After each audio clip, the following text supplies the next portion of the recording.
Hi guys, this is Taylor and I'm here today with my wrap up for Japanese June 2K18 as well as all the other stuff I read this month. I feel like I have a lot of ground to cover, so I'm just gonna dive straight into it, although I do feel like this was a really successful month for me. So the first book I read for Japanese June is not at all surprising. It was Sputnik Sweetheart by Haruki Murakami. This was my ninth Murakami, and it kind of fell into the middle of the road for me. It wasn't my favorite by him, but it was definitely not bad. This features a male narrator who is in love with a woman who is in love with her older female boss. The woman who our narrator is in love with then goes missing while she's on vacation in Greece, and the whole thing kind of becomes this very melancholic feeling mystery. So I tend to be a bigger fan of the Murakamis that go headfirst into magical realism, and this is not one of those. It has elements of magical realism, but it kind of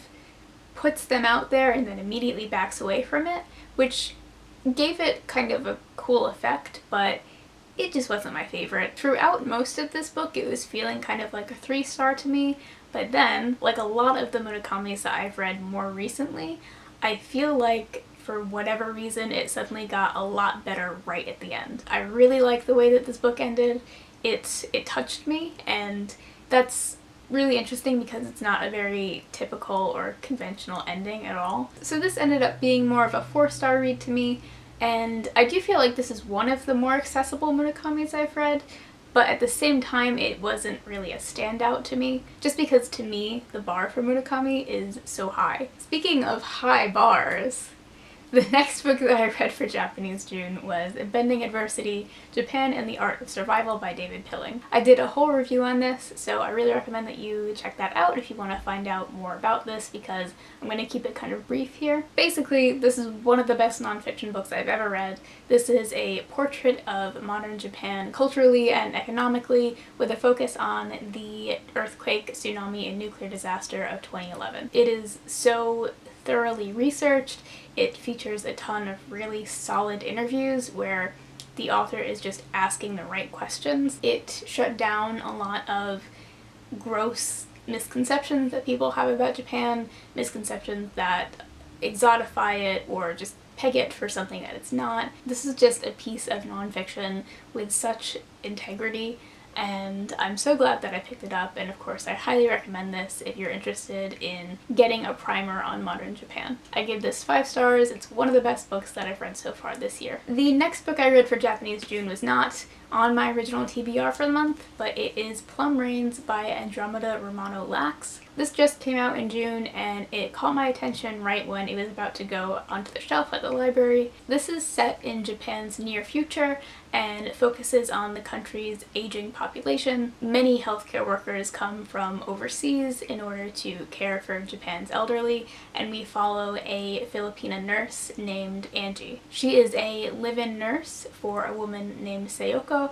who is about to turn 100 years old, and a lot of issues are stirred up when a very high-tech robot is brought into the household, and it seems like the robot might be poised to take Angie's place as the primary healthcare worker. I really enjoyed this book, and I love that because it came out of virtually nowhere for me. I really respect the author because she brought in a lot of real-life issues I haven't really seen addressed anywhere else in fiction. The situation with foreign workers coming into Japan to work in healthcare is very real and very necessary at this point, and they're held to an incredibly high standard when it comes to language acquisition. Angie spends a lot of her free time memorizing kanji and worrying about her next language test. She has also incurred a massive debt to loan sharks back in the Philippines just to even have a chance to start her new life in Japan. And I just really appreciated the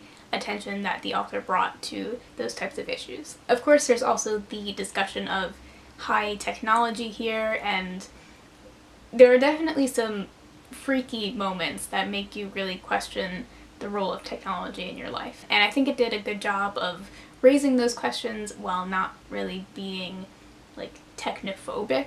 Basically, I really liked this book. It totally flew under the radar for me, but I'm so glad I picked it up, and this got a solid 4 stars from me. The last book that I read for Japanese June was Confessions of a Mask by Yukio Mishima. You might recall that I went into this thinking that I probably wouldn't like it, and I basically loved this.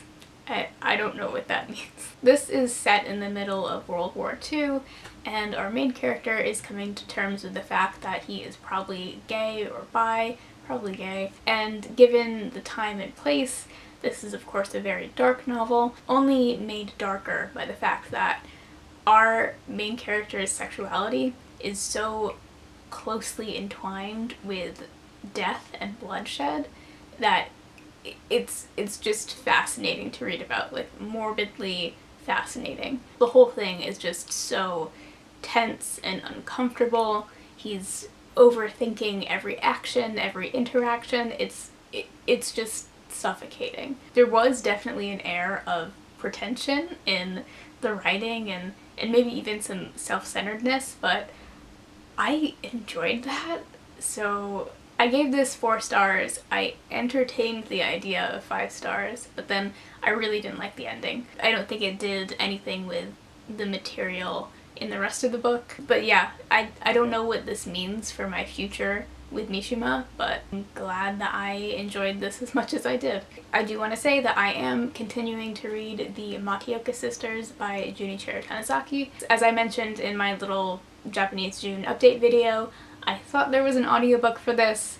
There is not, and I was really planning on leaning heavily on that audiobook. So it's reading really slowly, and I might not even finish this in July, but I am continuing to read this. Also, I read 2 things in June that were not part of Japanese June, but I don't think I'm really gonna dedicate a lot of time to either of them because they're both kind of meh. The first of these is Dear Rachel Maddow by Adrian Kisner. This is YA, and I loved the premise so much that it became one of my most anticipated releases of the spring, summer. We have our main character Bryn, who is a high school student who is drafting emails to Rachel Maddow and just using her as a confidant. Bryn is shaping up to have a really hard life. Home life is bad.